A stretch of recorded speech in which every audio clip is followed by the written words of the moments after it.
Hello, friends. Welcome back. Now we're going to talk about the circle of curvature when we're dealing with plane curves. Another word for circle of curvature is the osculating circle. The circle of curvature is something we can find whenever the curvature is not zero, and that's because a line has no curve. A line would have a curvature of zero. So we use this for things that are curves, even though we call lines curves sometimes. Line is a very specific curve with zero curvature. So what the circle of curvature is it is tangent to the curve at point P. It would have the same tangent line. If I were to draw the tangent line for this circle or this curve at point P, they would be identical. So they also have the same curvature. So not only does the straight tangent line match exactly, but for a short period, the curve models this circle is matching that curve. So more than just one point. It's kind of like a more accurate tangent line. The center of that circle is always going to lie inside the curve, in the concave portion of the curve. That's called a radius of curvature. Measuring from the point to the center of that circle of curvature gives us a radius of curvature. The radius of curvature is called rho, and it is 1 over k, or the reciprocal of the curvature. So to find rho, we find kappa, our curvature, and then we take the reciprocal. That's going to give us our radius of curvature. The center of curvature of the curve at point P is the center of that circle. So let's look at an example. For this example, we're going to both find and then look at the graph, create the graph of this osculating circle. For this parabola, y equals x squared, at the origin. So when we see at the origin, that lets us know my point is 0, 0. So our first step here is going to be to parametrize the parabola. And if we think back to parametric equations that we learned at the end of Calc 2, we could think about this and say, well, if x equals t, then we would have y equals t squared.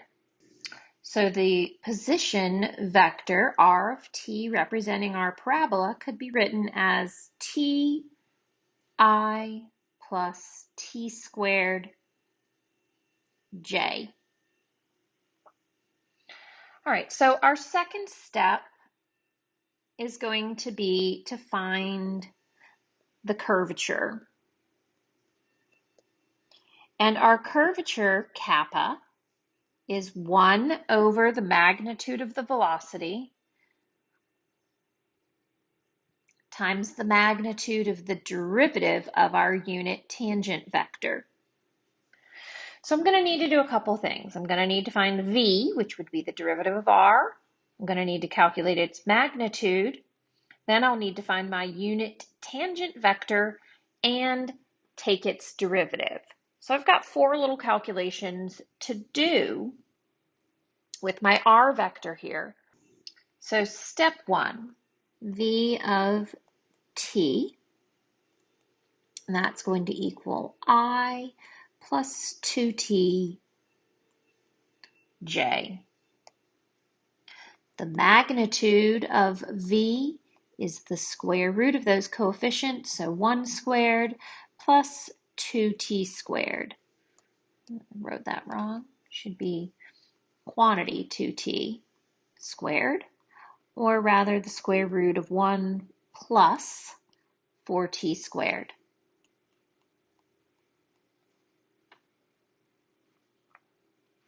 So I've got my magnitude of v right here that I'm going to need to plug in. I also need t. T, my unit tangent vector, is calculated by taking v and dividing it by its magnitude. So in this case, we have I plus 2tj, and that needs to be divided by this magnitude, which is the square root of 1 plus 4t squared. So I have two terms in the numerator divided by one term in the denominator. I'm going to clean this up because I know I need to take the derivative of this to plug that in here. So t, I'll actually write it up here to save some space. T is going to become, that square root is going to become a 1/2, moving it to the numerator, negative 1/2. So I have 1 plus 4t squared to the negative 1/2 I plus, now my other term gets divided by that as well. So I've got 2t times 1 plus 4t squared to the negative 1/2 j.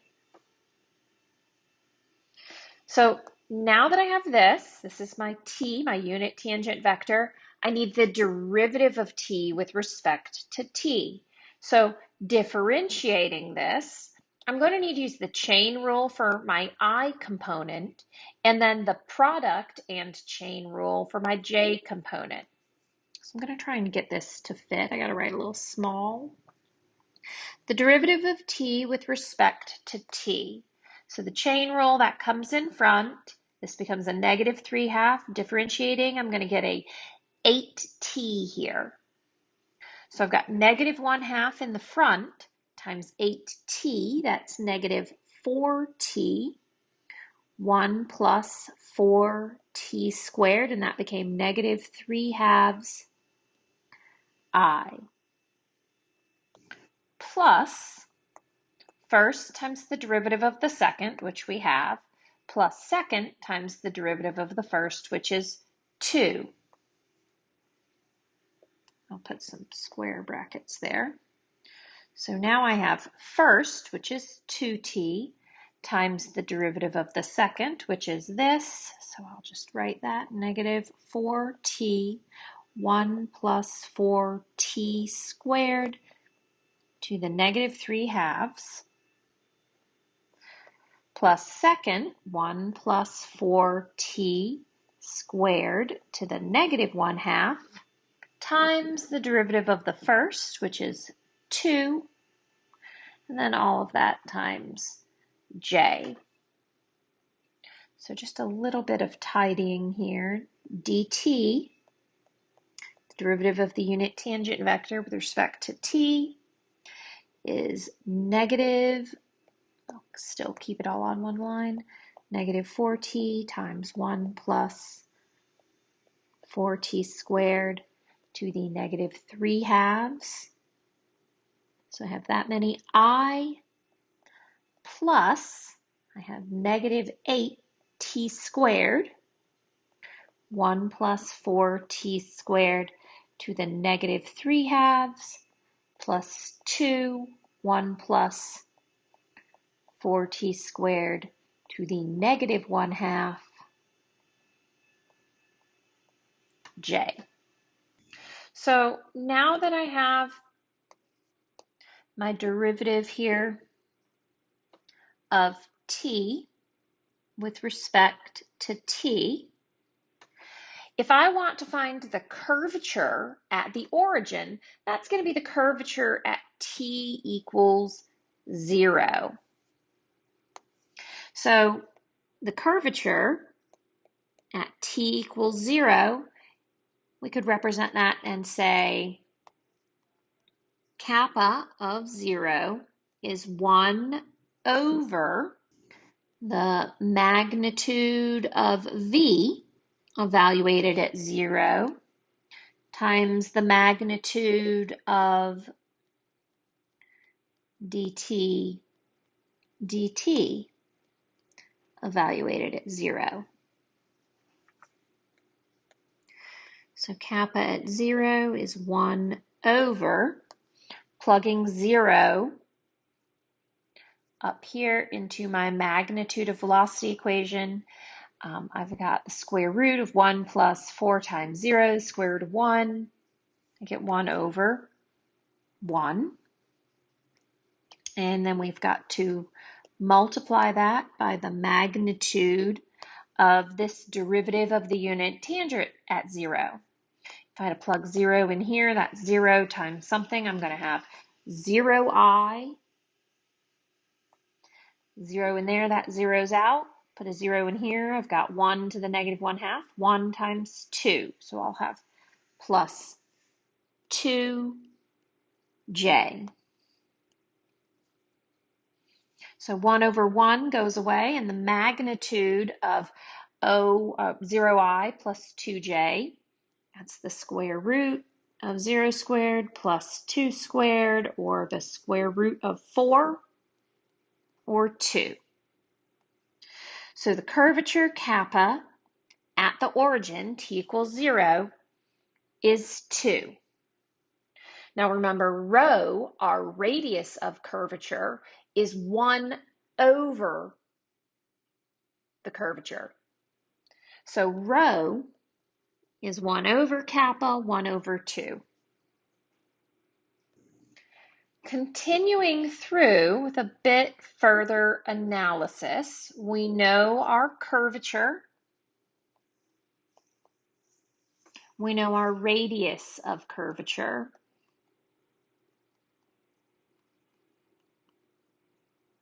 If I look at calculating t at 0, my unit tangent vector at 0, if I plug that into t that I previously found, I'm going to get I, which is a horizontal. It's 1 unit in the x direction unit tangent vector.